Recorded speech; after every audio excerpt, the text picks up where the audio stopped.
Silksong is a difficult game, and if you don't know anything about Silksong or Hollow Knight in advance of this video, don't worry, that's exactly what it's for. I'm going to be talking about Silksong as if you've never picked up a video game in your life, so I'm assuming absolutely no pre-knowledge of the series, and I'm going to keep this as simple as I can to get straight to the point. So, this is a lot of information to take in, just prepare yourself. Silksong is a Metroidvania. Metroidvanias are games which emphasise non-linear exploration, as opposed to a linear game where you are on a set path without any control over what you do when. In Metroidvanias, you're not forced along any specific path, meaning you can explore the world as much as you want, but some areas are inaccessible as you don't have the item or ability to access them. This naturally results in the player trying to find the item or ability that's necessary to progress. So that's Silksong's broad structure. Bits of the map will only be reachable after you get certain abilities, items, or find an alternate way to them. The way this looks in Silksong, for example, is a ledge you cannot reach or an enemy you cannot defeat with your current abilities. You'll be able to see that they prevent you from progressing, but once you can jump high enough or use a special ability, you'll unlock more of the map and therefore more abilities, more content, and more NPCs. This is going to sound wild, but stay with me.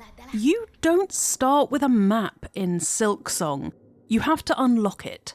The full map is only unlocked by buying maps for each area with rosary beads, Silksong's currency, from a merchant named Chakra. To get an area map, you have to reach the area first, so you can't buy them all in advance. And the map doesn't cover the entire area. Hornet has to finish it herself with the quill. Trust me when I say it ends up being actually fun to discover new bits of the map for yourself. If you love organising and ticking things off a list, then you are going to get high off of Silksong's exploration.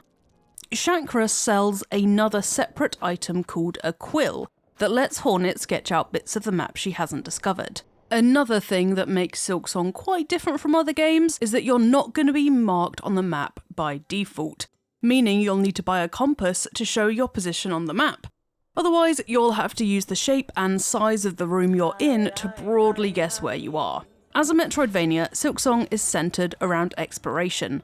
If you're stuck, explore the map.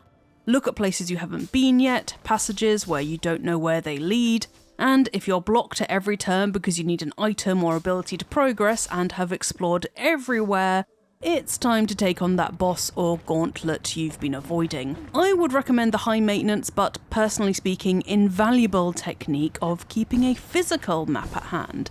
Bring up the map for Silksong, turn up the brightness, take out a bit of paper and trace it. Then manually label and write on this map what's preventing you from accessing certain places.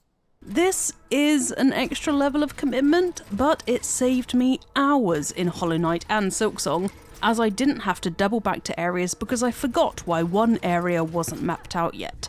Another exploration pointer is listen.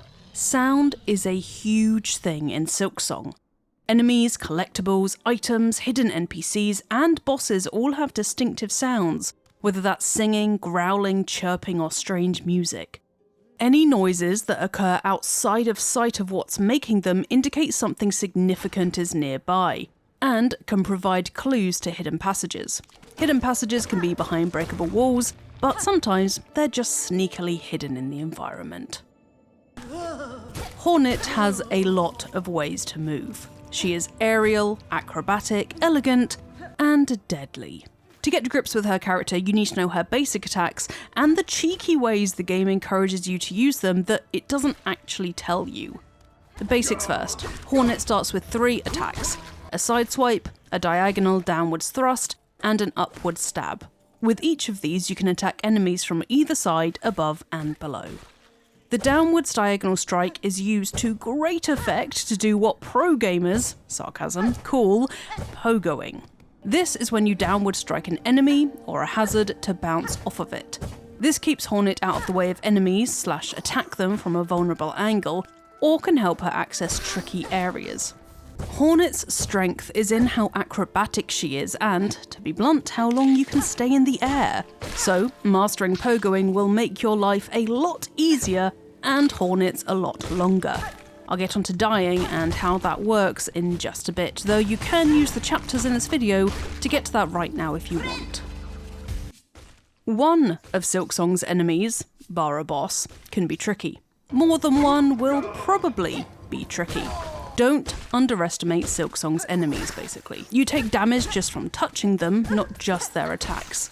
You cannot brute force your way through the enemies, meaning you will have to learn their attack patterns if you want to make it a significant way through Silksong. Boss fights are combat encounters against powerful, sometimes but not always singular enemies, which are much more difficult than normal enemies.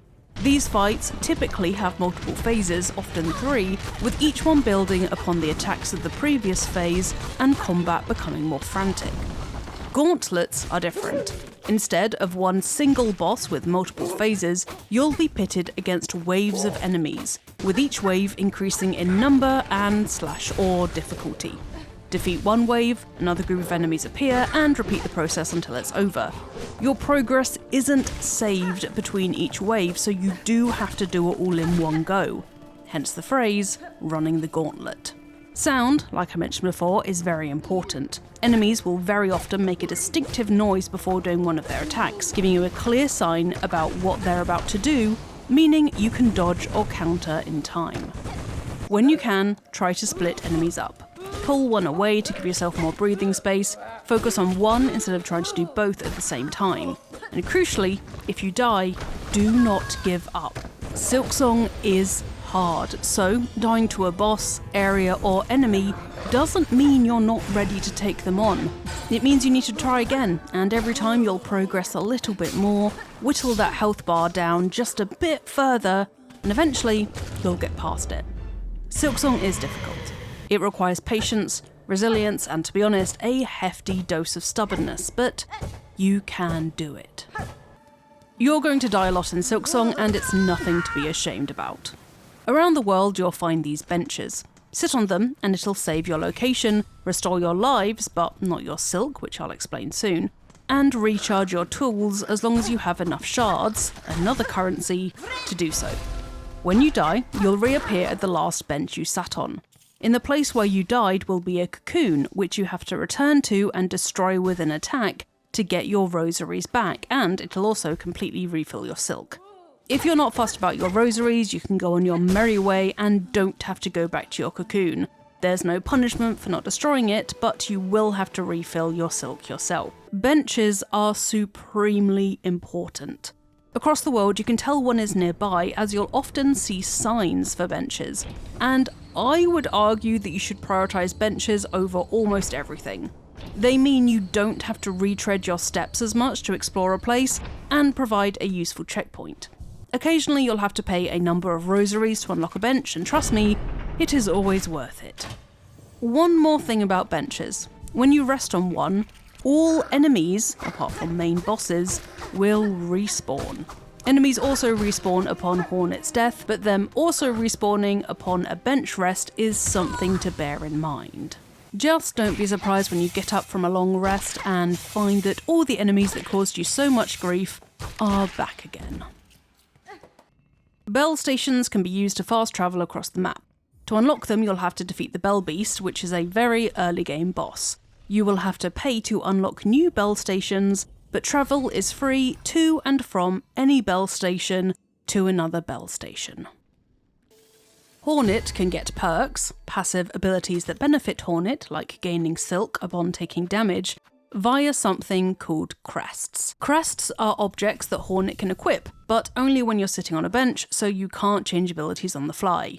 You'll find crests throughout the world, or will sometimes have them as rewards for completing wishes, which I will get onto in just a second.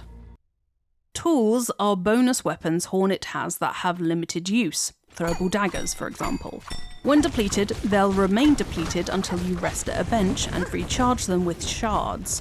If you have no shards left, you can't recharge your tools, and will have to kill enemies who drop shards to save them up and recharge your tools at a bench. Hornet will unlock tools upon reaching a specific NPC, and will have one tool given to her for free. There are more types of tools, and you can pick which tool you want to equip, but only one can be equipped at a time, so you will have to buy new tools from that same specific NPC if you want more than the starter one you're given. Silksong has quests for Hornet to do. Quests in Silksong are called wishes. When you accept a quest from the quest board in Bonebottom, it'll appear in your menu, but, like with the map, I would still keep track of things you need to do with a pen and paper. The wish will explain what you need to do to complete it, and will include a tracker if you need to kill or find a certain amount of things. Bosses are a central focus of Silksong. They are difficult, so do not be alarmed if they commence to kick your ass. Observe them, learn their attack pattern, and be patient. Bosses will telegraph what attack they're going to do via either a sound they make or a specific pose they'll do, and it does take a little while to memorize these. Hornet is going to die mighty quickly if you dive in and just start wailing on them, so don't do that. Hold back and wait for a pause in their behaviour, even if it's just a second. This is a window where Hornet can attack, ideally taking none to minimum damage. Silksong has so many bosses and mini-bosses, so don't get discouraged if there's not much of a break in between big fights. There's no shame in dying to a boss over and over. It is just part of the game, and that feeling you get when you finally take down a boss you've been stuck on for ages is ambrosia.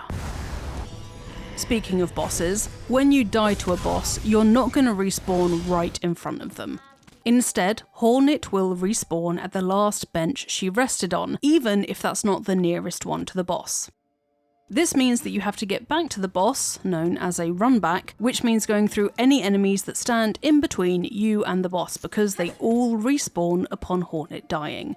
This is normal and is just something you'll get used to, whether that means you kill all the enemies every time, or find ways to dodge them via dashes or patience, or whichever. Your currency in Silksong is named rosaries. Yes, rosaries as in the beads that are used alongside worship in many religions. These red ones count for 1 and silver ones count for 5. You will lose your rosaries upon dying, but if you make it back to your cocoon and destroy it, you'll get all of those rosaries back. If you die before destroying your cocoon, you lose all of the rosaries. But you can save some if you think ahead.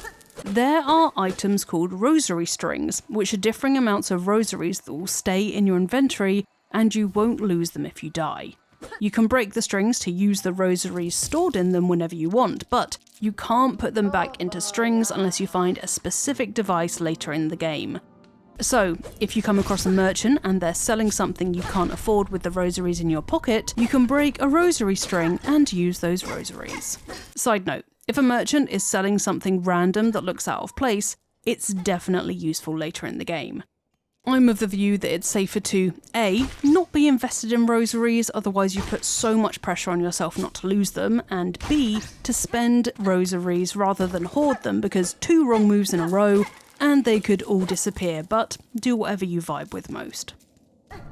Hornet's silk is used to heal and power her special abilities. You gather silk by damaging enemies.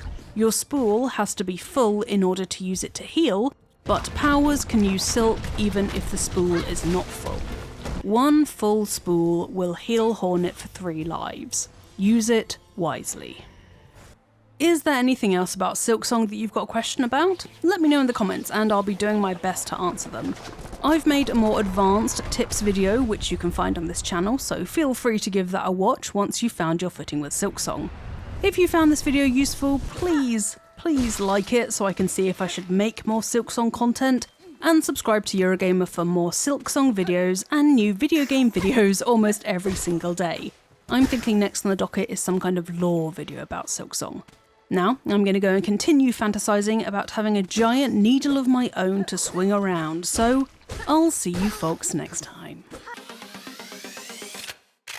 Now is a great time to score some incredible games through Humble Choice. Live now through to October 7th, you can grab WWE 2K25, Destiny 2 Legacy Collection, The Plucky Squire, Return to Monkey Island, and more.